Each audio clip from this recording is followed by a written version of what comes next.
Bismillahirrahmanirrahim. Assalamualaikum warahmatullahi wabarakatuh. Alhamdulillahi wassalatu wassalamu ala rasulillah wa ala alihi wa ashabihi wa man sara ala nahjihi wa qatafa atharahu ila yaumiddin, amma ba'd. Ma'asyiral muslimin wal muslimat rahimani wa rahimakumullah. Pada kesempatan kali ini insyaallah kita akan melanjutkan pembahasan buku Meraih Keberkahan Ramadan berdasarkan Al-Quran dan As-Sunnah serta athar salafus salih yang ditulis oleh Al-Ustaz Yazid bin Abdul Qadir Jawas rahimahullahu ta'ala. Pada kesempatan kali ini kita masuk pada bab yang keempat di halaman 161. Silakan bagi antum yang memiliki bukunya dibuka di halaman 161 di bab yang keempat. Beliau membahas tentang bahwa Ramadan bulan Qiyamul Lail. Ramadan adalah bulan di mana kaum muslimin melaksanakan sholat di malam harinya, yang sering kita kenal dengan sholat tarawih.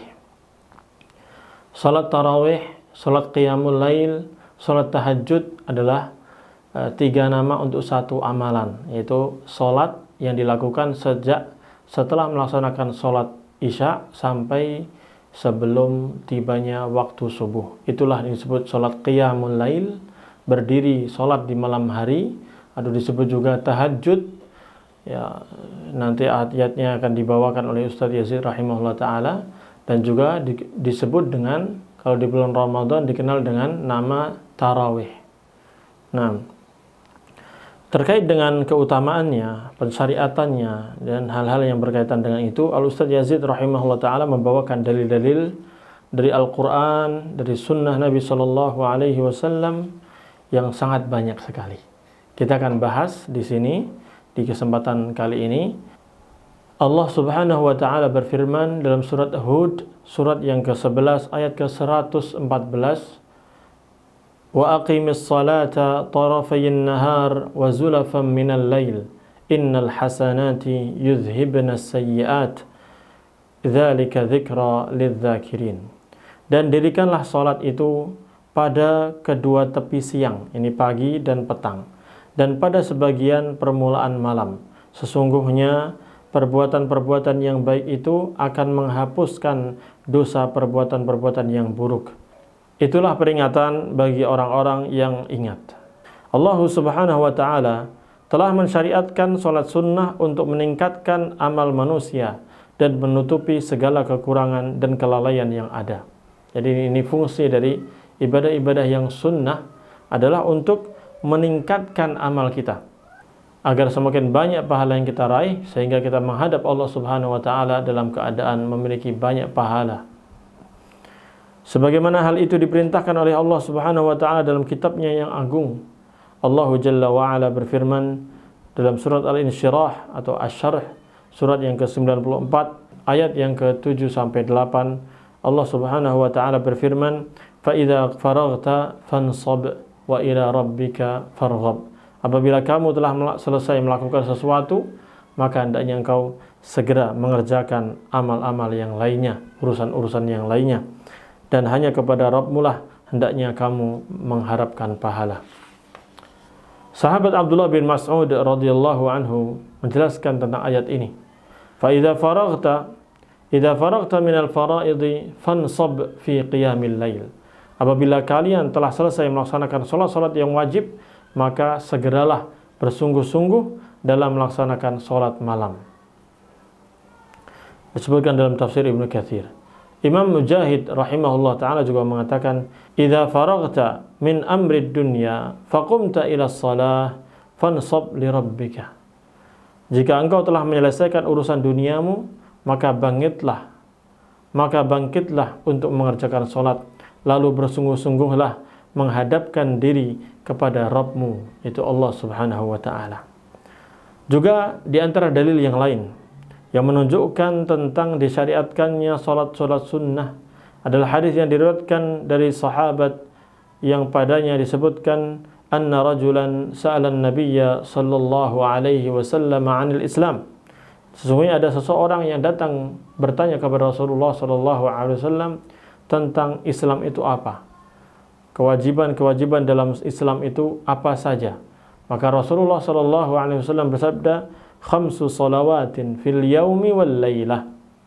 Kewajiban dalam agama Islam adalah sholat 5 waktu di pagi hari, di siang hari, dan di malam hari.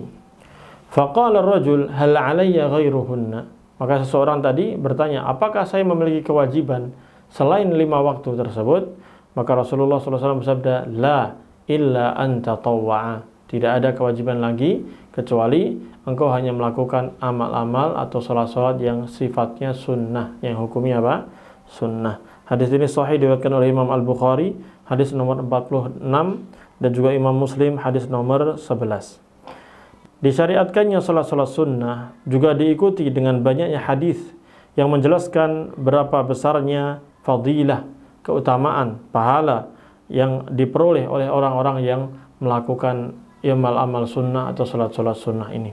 Di antara yang pertama, diriwayatkan dari Abu Hurairah radhiyallahu anhu, Rasulullah sallallahu alaihi wasallam bersabda, "Inna awwala ma yuhasabun nasu bihi yaumal qiyamati min a'malihim as-shalah." Sesungguhnya amalan manusia yang pertama kali akan dihitung nanti, dihisab pada hari kiamat, ya, adalah salatnya. Maka ini yang pertama kali akan dihitung oleh Allah Subhanahu wa taala. Rasulullah sallallahu alaihi wasallam melanjutkan, yaqulu rabbuna azza wa jalla li malaikatihi wa huwa a'lam. Nanti di hari kiamat Allah Subhanahu wa taala akan berkata kepada para malaikatnya, dan tentunya Allah Subhanahu wa taala Maha mengetahui dan sudah mengetahui apa jawaban mereka.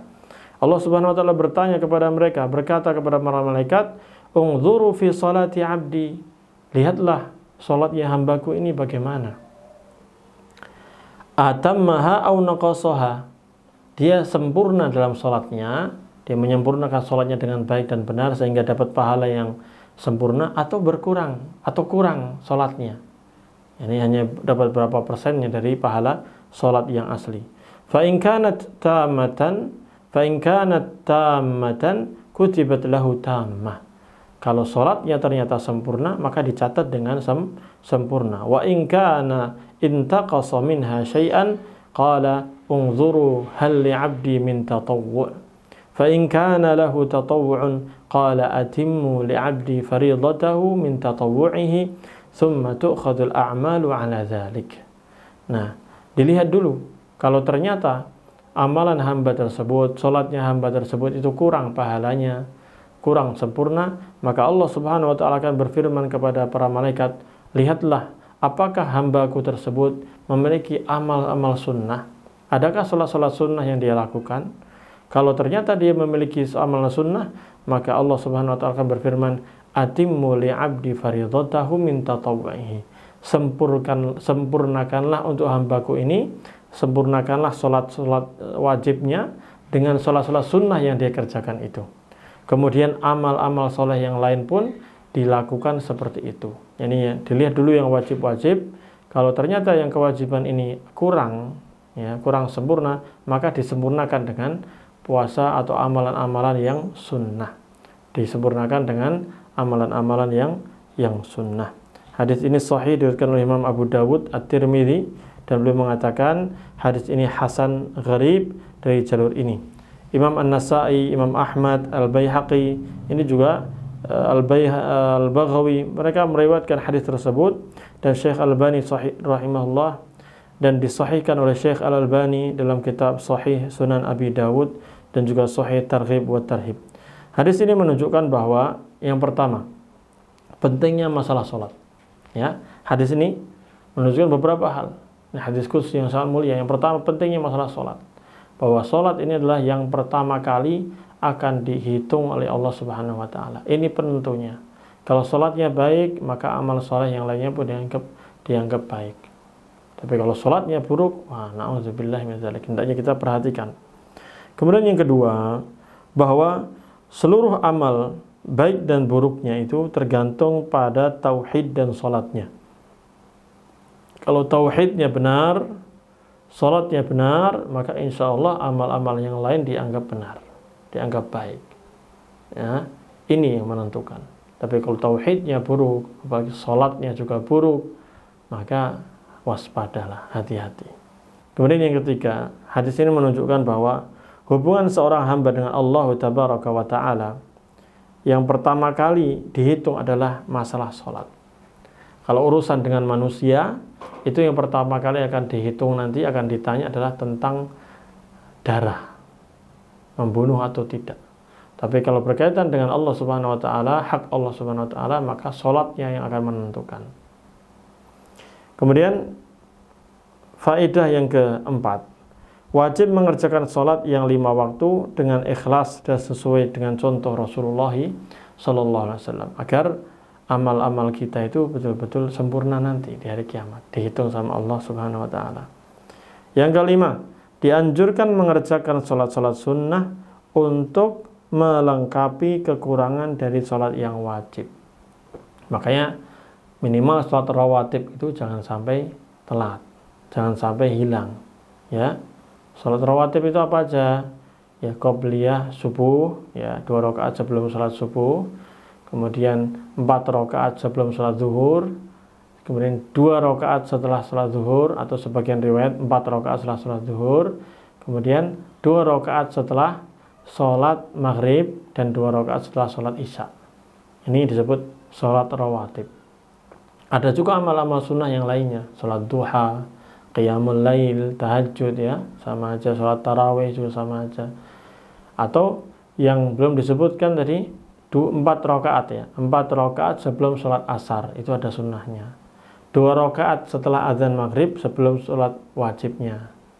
Kemudian antara azan dan iqamah itu juga ada sholat bagi orang yang ingin melaksanakannya. Ya, amal-amal sunnah ini kalau kita perbanyak, maka semakin tinggi derajat kita di sisi Allah Subhanahu wa Ta'ala. Kemudian ma'asyiral muslimin rahimani wa rahimakumullah, keutamaan ibadah sholat sunnah yang kedua adalah sebagaimana disabdakan oleh Rasulullah sallallahu alaihi wasallam, man shalla fi yaumin 12 raka'atan tatawwu'an ghaira faridatin banallahu lahu baitan fil jannah. Barang siapa yang salat 12 rakaat selain salat fardu, ya berarti ini salat sunnah 12 rakaat. Dalam sehari 12 rakaat, ya niscaya Allah akan membangunkan rumah di surga untuknya. Ya, hadisnya ini sahih, diriwayatkan oleh Imam Muslim, hadis nomor 728. Nah, 12 rakaat itu bagaimana ngitungnya? Kita lihat. 2 rakaat sebelum subuh, kemudian 4 rakaat sebelum apa? Zuhur, kemudian 2 rakaat setelah zuhur, lalu 2 rakaat lagi setelah maghrib, dan 2 rakaat lagi setelah isya. Itu jumlahnya berapa? 12. Itu yang disebut dengan sholat sunnah rawatib. Dan barang siapa yang mengerjakan sholat sunnah rawatib ini konsisten dia, maka Allah akan bangunkan untuknya rumah di surga.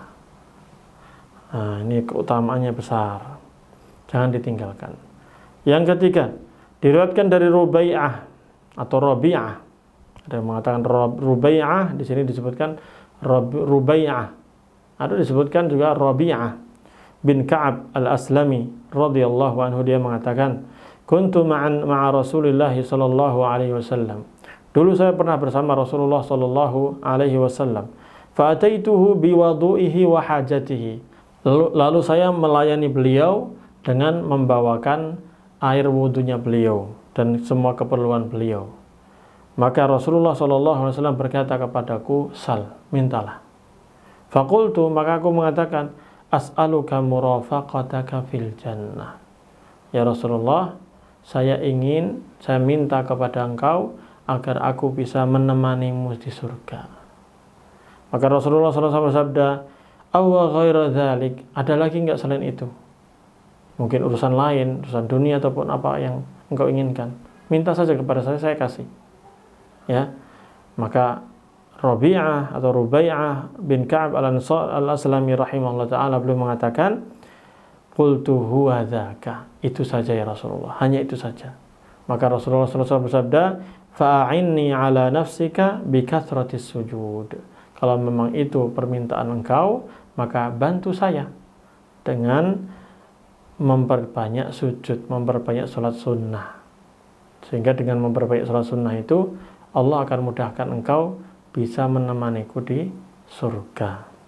Ini hadisnya sahih diriwayatkan oleh Imam Muslim ya. Hadis nomor 489. Lihat, hadis ini sangat luar biasa pelajaran yang bisa kita petik. Yang pertama, para sahabat itu cita-citanya itu surga. Cita-cita tertinggi mereka. Keinginan mereka dalam beramal dapat surga. Dan itu bagus.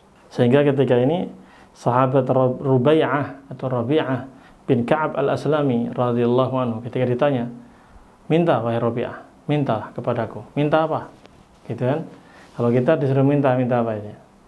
Paling minta duit, minta fasilitas ini itu ya. Sahabat ini mengatakan, as'aluka murafaqataka fil jannah. Ya Rasulullah, saya minta kepadamu agar aku bisa menemanimu nanti di surga. Itu saja. Iya, itu saja. Nggak ada yang lain? Nggak ada yang lain. Itu saja Rasulullah. Nah, kesungguhan para sahabat itu luar biasa. Tapi ada usahanya, yaitu apa? A'inni ala nafsika bikathratis sujud. Tolong bantu saya ya untuk mewujudkan keinginanmu itu dengan memperbanyak sujud, salat-salat sunnah. Ya, harus ada usaha. Nah gitu. Kita pengen surga, ya usaha tuh. Ya. Untuk urusan dunia itu harus ada usaha kan gitu. Ingin sukses ini itu harus kerja sungguh-sungguh. Apalagi masalah akhirat, lebih sungguh-sungguh lagi. Nah, hadis ini juga ikhwan fillah azakumullah bisa dipakai untuk siapapun yang ingin menemani Rasulullah Shallallahu Alaihi Wasallam di surga nanti. Silakan perbanyak sujud. Perbanyak sujud maksudnya apa? Sholat sunnah. Kalau sudah wajib, yang wajib sudah jelas harus kan gitu. Sekarang diperbanyak sholat sunnah, dan banyak sholat sunnah itu ya. Sholat duha ya bisa berapa rakaat? 8 rakaat bisa.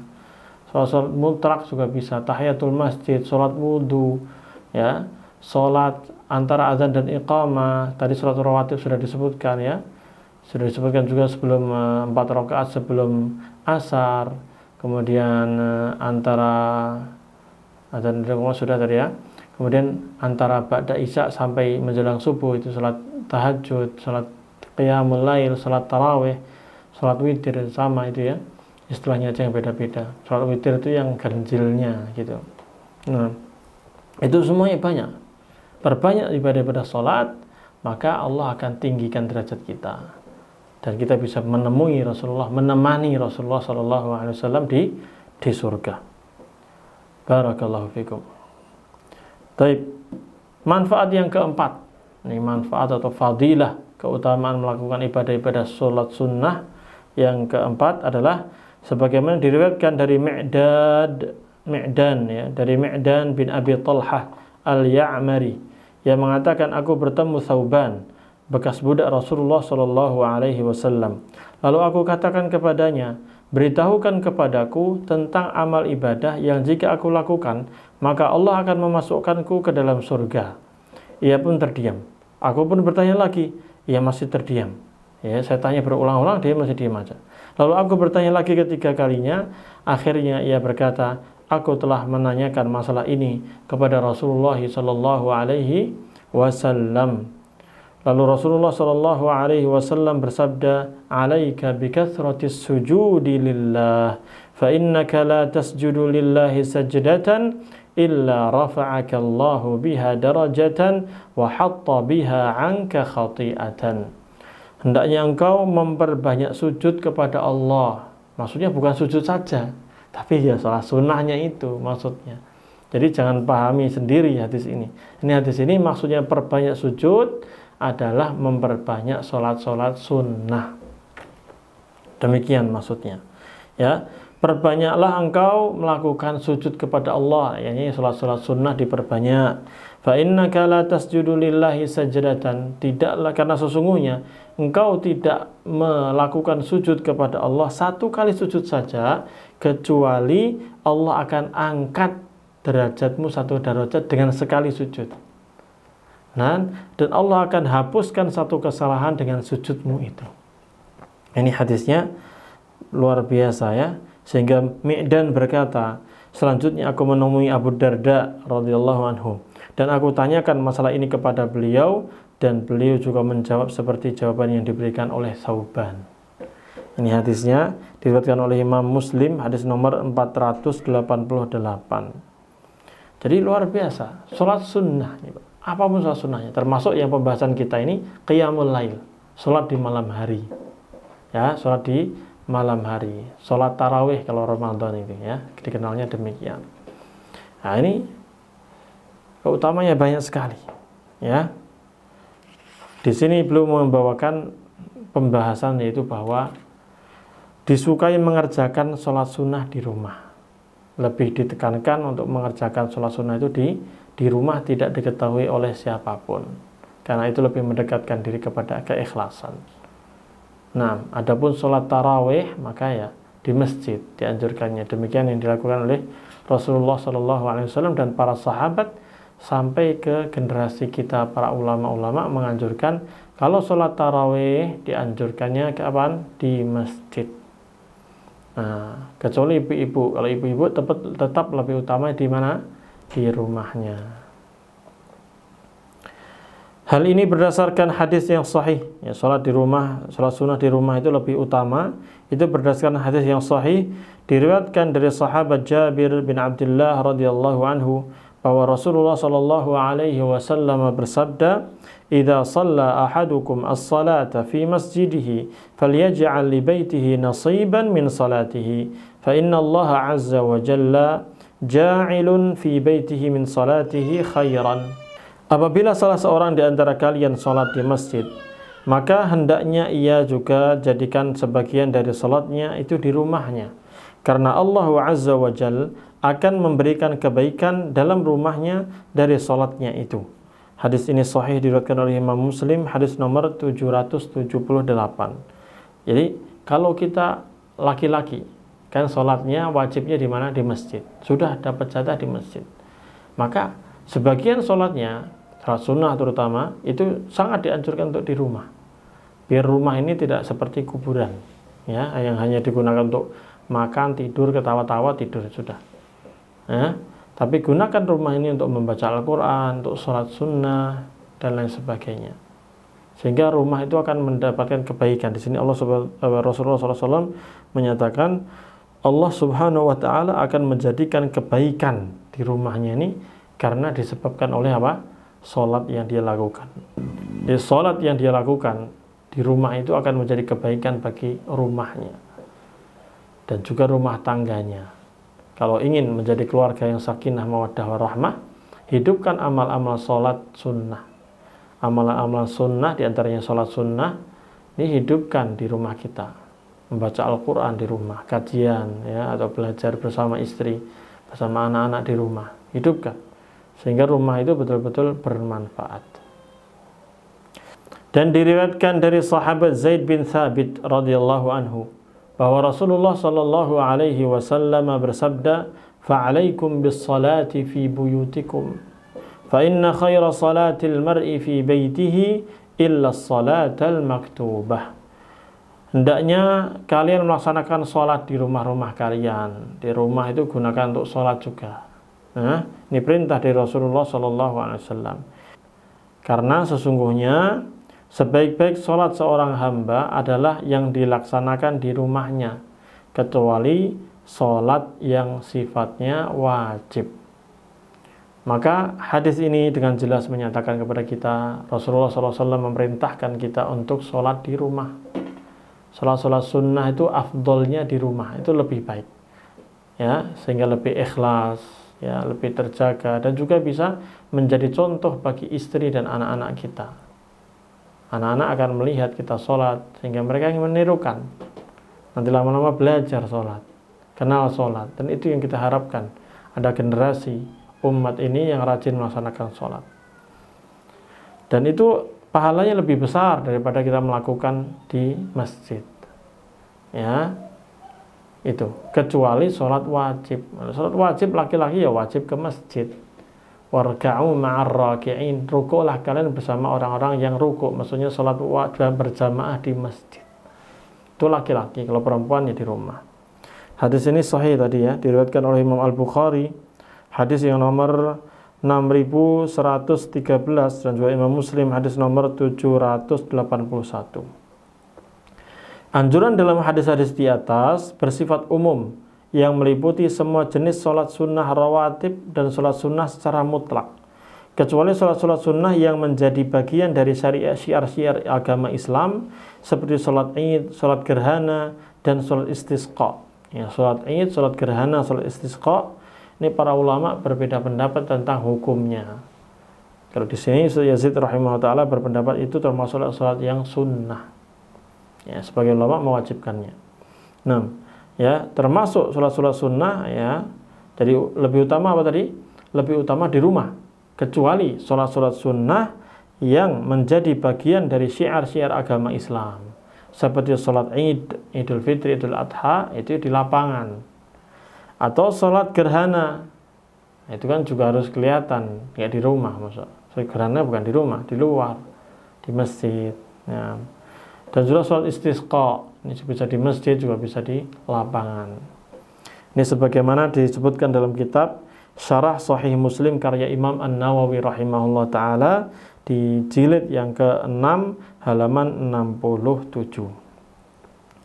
Juga berdasarkan hadis yang sahih yang diriwayatkan dari sahabat Abdullah bin Umar radhiyallahu anhuma, ia berkata Rasulullah sallallahu alaihi wasallam pernah bersabda, "Ij'alu min salatikum fi buyutikum wa la tattakhidhu quburan." Jadikanlah tempat melaksanakan sebagian salat kalian itu di rumah-rumah kalian. Ya, jadikan rumah-rumah kalian itu sebagai tempat untuk melakukan amal-amal salat sunnah. Ya. Dan janganlah kalian jadikan rumah-rumah kalian itu seperti kuburan. Jangan kayak kuburan. Maksudnya apa? Sepi, nyenyet, ya, nggak ada suara ngaji, yang ada suara dengkuran apa? Dengkuran ngorok doang kan gitu, orang tidur. Ya, jangan sampai seperti itu. Jadi jadikan rumah itu hidup dengan ibadah. Di antaranya sholat sunnah. Hadis ini sahih diriwayatkan oleh Imam Al-Bukhari hadis nomor 432 dan juga Imam Muslim hadis nomor 777. Jadi hadis-hadis di atas menunjukkan disunahkannya mengerjakan sholat-sholat sunnah di rumah, dan itu lebih baik daripada melakukannya di masjid. Imam An-Nawawi rahimahullah ta'ala menerangkan, Nabi SAW mendorong melakukan sholat sunnah di rumah karena hal itu lebih tersembunyi, jauh dari sikap riya, terjaga dari segala hal yang bisa merusak amal, ya, dan juga rumah akan menjadi penuh keberkahan, rahmat, dan malaikat pun turun serta setan pun menjauh dari rumah tersebut.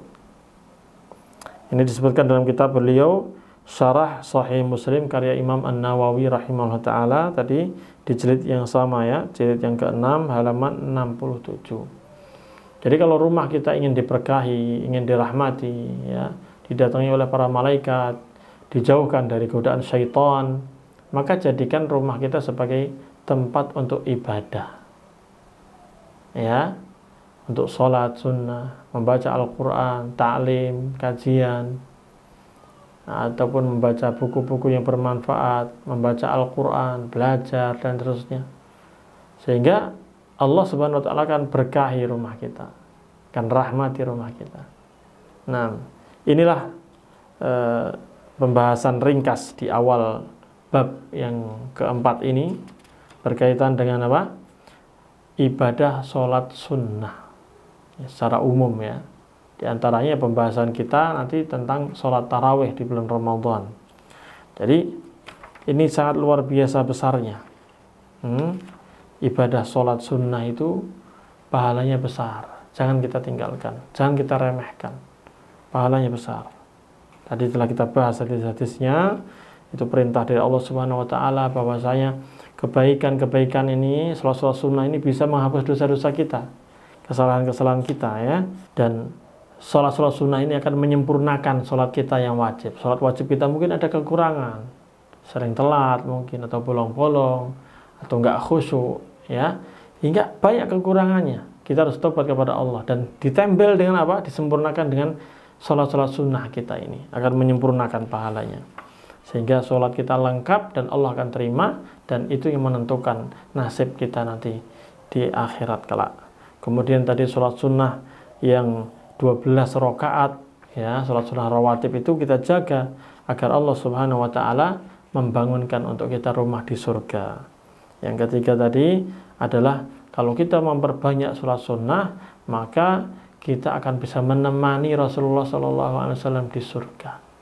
Sebagaimana hadis Rubaiyah atau Rabi'ah bin Ka'ab al-Aslami.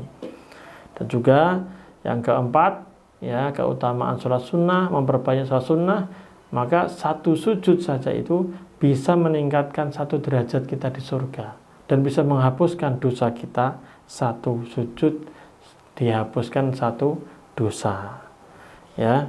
Dan kemudian dianjurkan bagi kita untuk melaksanakannya di rumah-rumah kita agar rumah kita hidup, agar rumah kita berkah.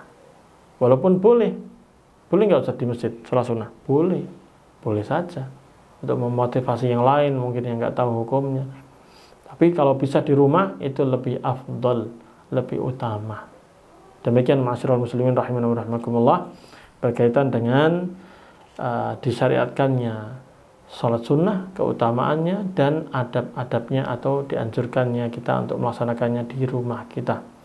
Baik, nanti insya Allah kita akan lanjutkan pembahasan berikutnya berkaitan dengan syariat sholat malam dan keutamaannya, termasuk pembahasan nanti tentang sholat tarawih di bulan Ramadan. Insya Allah bermanfaat. Yang sedikit ini kita lanjutkan pada kesempatan berikutnya. Subhanakallahumma bihamdika asyhadu an la ilaha illa anta astaghfiruka wa atubu ilaik. Wassalamualaikum warahmatullahi wabarakatuh.